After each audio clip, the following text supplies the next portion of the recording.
Hello and welcome to Fox Sports Lab. AFL in a huge week on the coaching landscape. I'm your host, Ben Dixon. With me, AFL great Jason Dunstall and the stats guru, Al Paton. Welcome, gentlemen. Chief, I'm going straight to you. Clarko took leave from the Kangaroos last week.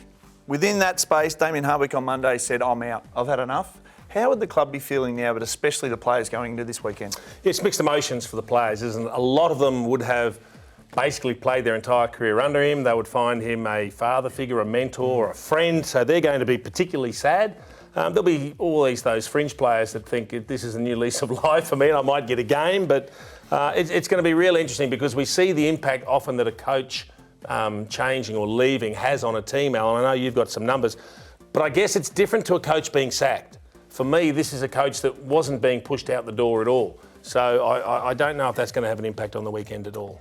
We mentioned the players playing their careers under him. He's been there since 2010, and only Cochin and Rewald are the only two who've ever had another coach. So it's going to be a very different landscape for them. Talking about the caretaker numbers, if you look back over the past decade or so, it's pretty 50-50. But last year we had two who came in at North Melbourne and then Mark McVeigh at GWS, and they both won their first games. Lee Adams was at the Kangaroos, that was against Richmond. And then we should have added another one last weekend with Brett Ratton. So there is an effect there. Often when things are going wrong and a coach is sacked, it's relief for the players. They think, the place has been malfunctioning and all of a sudden it's about to implode. The coach gets removed and you get a new lease of life, if you like. But this is a little bit different. I think there's an emotion here, an undercurrent of emotion that I don't know what effect that's going to have on the players. And there's a big difference between, as you said, he's walked as opposed to sacked. 2004, Peter Schwab got sacked and we went away for the last 4 games to really spark ourselves and got on the piss and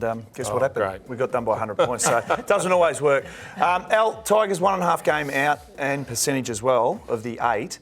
What does Andrew McQualter need to do in the short term to get them a finals berth this year? Well, he's been there for 10 years under Dimmer, so I don't think it's going to be a radically different game plan. And I mean, just a few little tiny things could have gone another way. That draw in round 1 and then last week, I think that was the last straw for Dimmer. The last couple of minutes against the Bombers, that could have been the season right there. The last, 7 seconds left when they kicked the winning goal. So I don't think there'll be massive changes, but it might be interesting. A few players, like you talk about on the fringe, Noah Cumberland's one who I think Dimmer, that sort of drove him nuts a little bit. They had an interesting relationship, so we'll see how he goes under McQualter. And they had a few kids in the draft a couple of years ago that we haven't really seen yet. High picks, Tom Brown was one, Sam Banks, sort of top 20, top 30 kids that I reckon we might get a look at in the run home. He's auditioning for a coach's job, so you'd be crazy if you didn't tweak things. No, absolutely, 100%. All right, now we're 10 rounds in, Chief. Yep. Where are you headed with your stock portfolio? Interesting you bring that up, Digger, because if you remember, we made a big profit on the Saints. We sold those stocks at 3-1.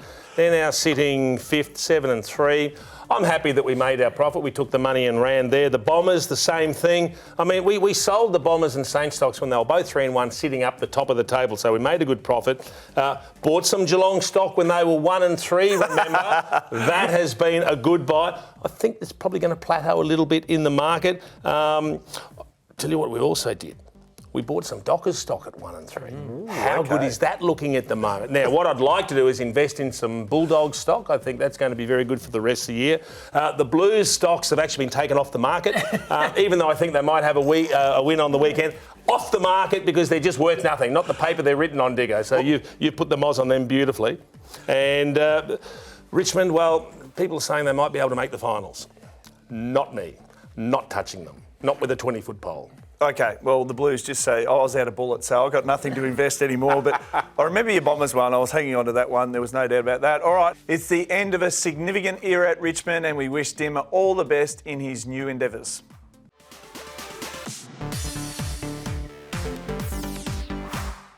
Rarely has a game between two out-of-form sides carried so much weight. Chief, the Blues and the Swans desperately need to win. Who are you going with?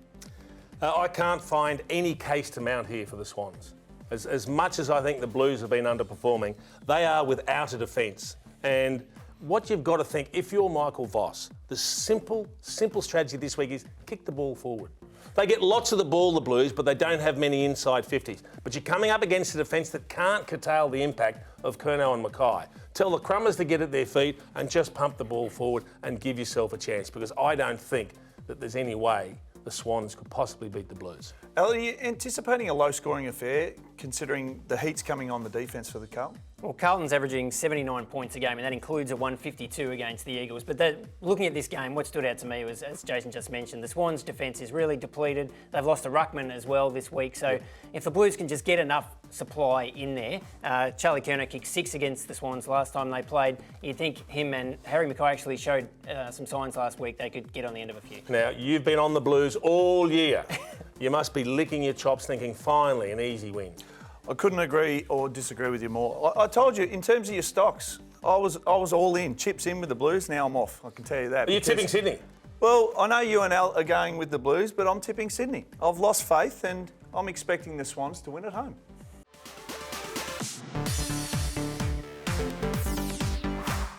Judgment Day has arrived for the Dockers. They've kicked 100 points 3 weeks in a row for 3 wins. But, Chief, different prospects at the MCG facing the Demons. Can you see them winning?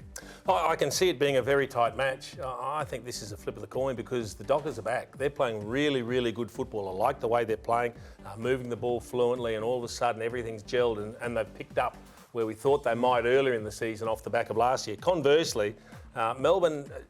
They've got a little bit of the Graham Hicks syndrome at the moment. Flat track bullies. They're beating up on the ordinary teams, but I don't reckon it's clicked for them just yet, Al. Yeah, well, the midfield's going to be the big watch here. Freo actually beat Melbourne at the G last year, which is something that I almost forgot. But yeah, Clayton Oliver, it's a bit of an unknown. They've had one game without him in 6 years, and Melbourne won that. But yeah, very small sample size. But yeah, Christian Petrarca and Jack Viney's a guy who lifted in that game, and he averages 29 touches in his last 5 against Freo, so they'll need a big one from him. And there's another area where the Dockers can expose Melbourne, isn't there, Al? Well, Dicko, you tipped me off on this one, and that is that in their 2 losses to top 8 teams, Brisbane and Port, Melbourne has really given up 5 goals in each game from defensive 50 stoppages, or in the opposition forward line. So Sean Darcy, we know, is pretty good at that, directing the ball down to Sonny Walters and these guys. So yeah, that's definitely a watch this week. Yep, that's the MO to beat Melbourne. All right, we are 3 from 3 in favour of the Demons in a cracking Saturday match against the Dockers.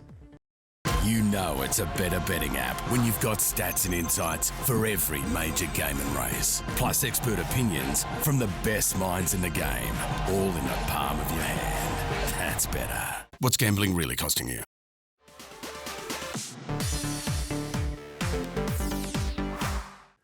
Beware the interim coach, Chief. If history is a guide, we can expect the Tigers to come out all cylinders, firing against the power at the MCG on Sunday. Are you feeling it? Well, you'd hope they'd come out firing, but I'm not quite sure what sort of impact the change of coach is going to have. There's a lot of emotion involved in this one, so unsure as to whether they come out and go bang, bang, bang, or whether they're a little bit flat because they're missing the bloke that they've played under their entire career. What I do know is that the team they're playing is going okay. They've won 7 in a row. They are flying. Zach Butters should be one of the Brownlow favourites. He's having a belter of a season, so I found it impossible to tip Richmond. Yeah, I mean, Butters I'd definitely be getting all in on him this week. He had 41 touches last week. Zach Merritt had 39, I think, against Richmond, and they don't tag. So, yeah, I expect him to get plenty of it. But they've lost their last 4 at the G, the Power, 3 last year by close-ish margins, and then they got blown out by Collingwood earlier this year. But then Richmond's not going that great at the G either this year. So, there's some intangibles at play in this one. Well, Zach Butters is equaling Nick Dacos in the coaches' vote, so he's got a challenger there. But let's talk about the forward line quickly for Richmond. McQualter comes in. That's been their Achilles heel so far this season. If they get that right, they win. Well, yeah, but they've been struggling with that all year. I think last week against the Bombers, they had 27 direct turnovers where they just kicked it straight to the opposition, and that was probably the last straw for Dimmer. But, yeah, if they can get the connection happening with Jack and some of the other forwards. Shea Bolton had a really big game against Port last year, kicked 4 goals, 5 against them, and he's averaged 26 touches and 2 goals in his last 3 games. So he's definitely finding some form. All right, there you have it. Al and I are with the Tigers, but Jason is completely ignoring the caretaker coach factor and tipping the Power.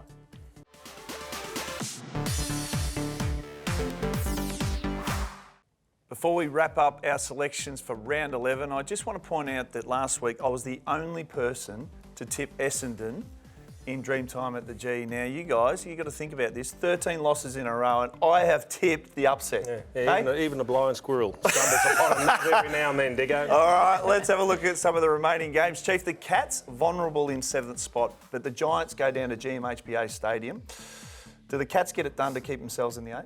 Well, you would think so. I was really surprised. I know Al will talk more about it, that the Giants have won their last couple down at GMH Ground, but one of those was in the COVID period, so there was no crowd there.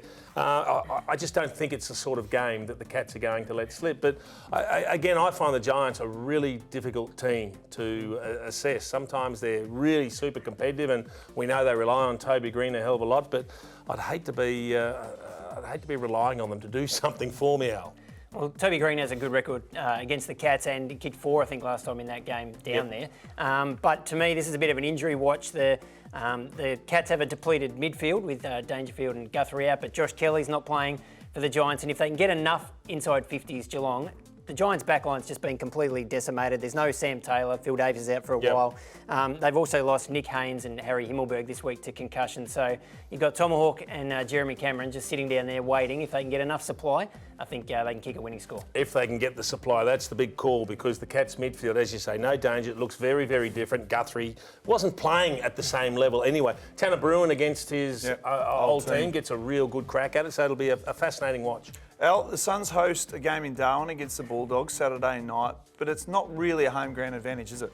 Well, their record is 2-2 in Darwin, the Suns, but the Dogs have won the last 6 when they've played up there. So, I don't think they'll be too bothered playing up in the heat and the tropics. But the Bulldogs, where we've talked about this, that their defence is where they've really strengthened up this year. They're not scoring as heavily as they have in the past, so not piling on the scores, but I reckon Ben King might have a date with Liam Jones this Saturday night. How do you rate the Bulldogs? How do you think they're travelling? They're like the Giants for me. I can't get a read on them. I tipped Adelaide last week. What does that tell you? Well, so did I, unfortunately, and they found their 1 week to play the worst performance of the season. Yeah. But I think they've snuck under our guard because we were expecting that run and carry football that we saw them win a flag with. But as Al said, it's very defensively minded. They're making it incredibly difficult for the opposition to score. So all of a sudden you've got to take notice, and with a decent draw in the run home, I think the Bulldogs are going to be thereabouts. All right, well, you've got a love-hate relationship or affair with the Crows because you tipped them last week and they got flogged. I like them. Yeah, but this is an interesting game on Sunday because they've got the Lions in Adelaide. This is probably the big test to say, you thought they should have been undefeated after the first 5 rounds. So they're an informed team. They had a mulligan last week. Yep. What do you see? Well, they've got to bounce back. They're a much better team at the Adelaide Oval than they are away. And I can sit here and make a strong case for the way they're playing and the fact that they're super competitive. But I have tipped Brisbane, so it's very, very difficult. But I like what Matthew Nicks is doing with the Crows. Yeah, I mean, putting some numbers on that, they average 100 points at home and 70 away. So, I'm in trouble. So they do play better at home. I'm expecting Rory Laird and Lachie Neale both have great records against the opposition teams to both rack up a stack of the pill. But Brisbane have won their last 2 against the Crows at Adelaide Oval, so I reckon they can get it done. I like the Crows, but the fact they didn't play Tex last week, were you surprised at that? Yes. Was that conceding that they weren't going to win in Ballarat? Oh, I'm sure they wouldn't say that, would they? But it didn't help them, I don't think. All right, let's look at the full round of tips. I'm showing some real courage here, Jason, by tipping the Swans and the Crows to cause the upsets. The Chief is not taking any risks and sticking with all the favourites, so you're a real letterbox, you are. Al, well, you're showing a little of your sentimental side by picking the Tigers to win their first game in life after Damien Hardwick. That's our show for the second week of the Sir Doug Nicholls round. Thanks, Al. Thanks, Jason. Pleasure. In the votes once again, you boys. I love it. Make sure you subscribe below and follow us on socials. You know it's a better betting app when you've got stats and insights for every major game and race. Plus expert opinions from the best minds in the game, all in the palm of your hand. That's better. What's gambling really costing you?